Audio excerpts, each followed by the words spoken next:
Chris में मेरे प्यारे भाई और बहनों, आज के एडवेंट रिफ्लेक्शन में आप सबों का स्वागत है। जय यीशु, प्रेज द लॉर्ड। प्यारे मित्रों, आज के मनन चिंतन के लिए जो विषय लिया है वह है ईश्वर की देरी में छुपा आशीर्वाद।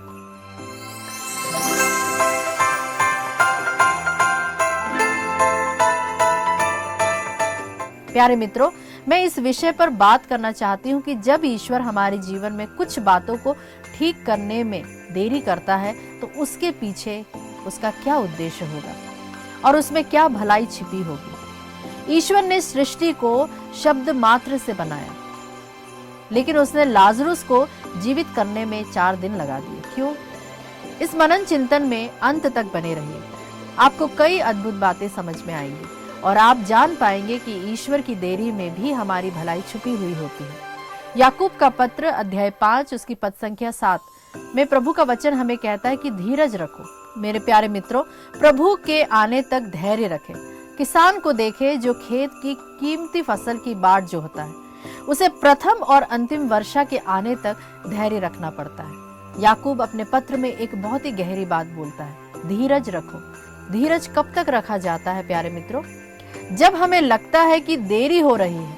धीरज सिर्फ इंतजार करना ही नहीं है, यह पवित्र आत्मा का एक बहुत ही सुंदर वरदान है जो हमें सिखाता है कि प्रतीक्षा के समय भी कैसे ईश्वर पर भरोसा रखना है और आनंदित रहना है। बहुत से लोग इंतजार करते करते परेशान हो जाते, हतोत्साहित हो जाते। इसलिए याकूब एक सुंदर उदाहरण देता है किसान का। जैसे किसान अपनी फसल के लिए धीरज धरता है, वैसे ही जब हम ईश्वर से कुछ मांगते हैं और वह तुरंत नहीं मिलता, तब भी हमें धीरज रखना आवश्यक है। ईश्वर देरी क्यों करता है? जब ईश्वर एक शब्द से दुनिया बना सकता है, मृतकों को जीवित कर सकता है, समुद्र को 2 भाग में बांट सकता है, तब हमारे जीवन में देरी क्यों?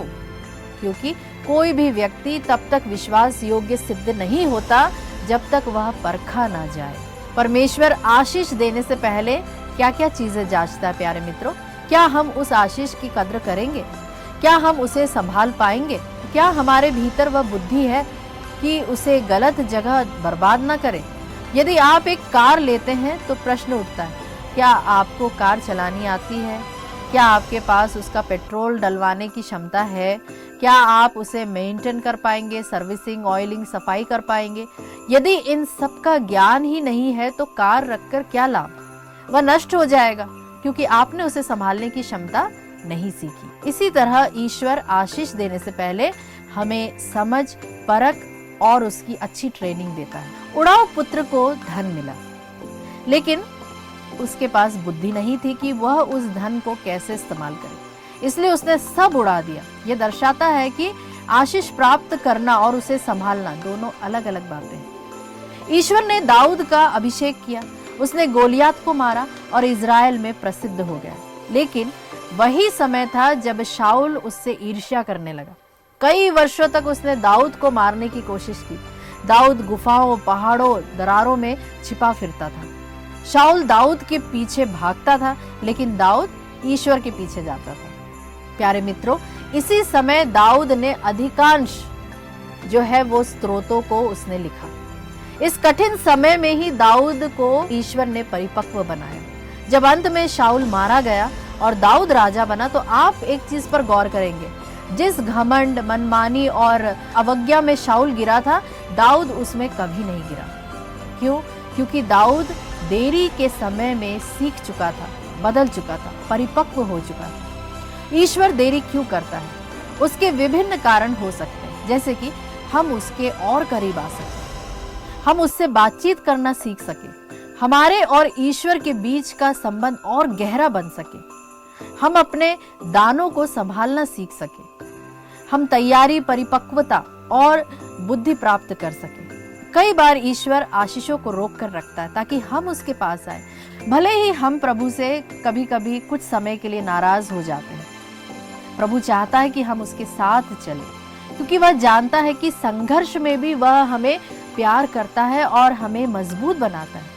यदि आप किसी बात के लिए प्रार्थना कर रहे हैं और उत्तर देर से मिलता है, तो आप घबराए नहीं, आप डरे नहीं, आप परेशान ना हो। ईश्वर के पास जाए, उससे बातें करें, उससे मित्रता रखें, क्योंकि उसकी देरी आपकी भलाई और आपकी तैयारी के लिए है। प्यारे मित्रों, आज के प्रतीकात्मक चिन्हों में से हम एक चिन्ह जिस पर मनन चिंतन करेंगे वह है कैंडी केन, जो कि हमें स्मरण दिलाता है यीशु हमारे अच्छे चरवाहा है और उद्धार करता है, जिसके लहू ने हमें शुद्ध किया है।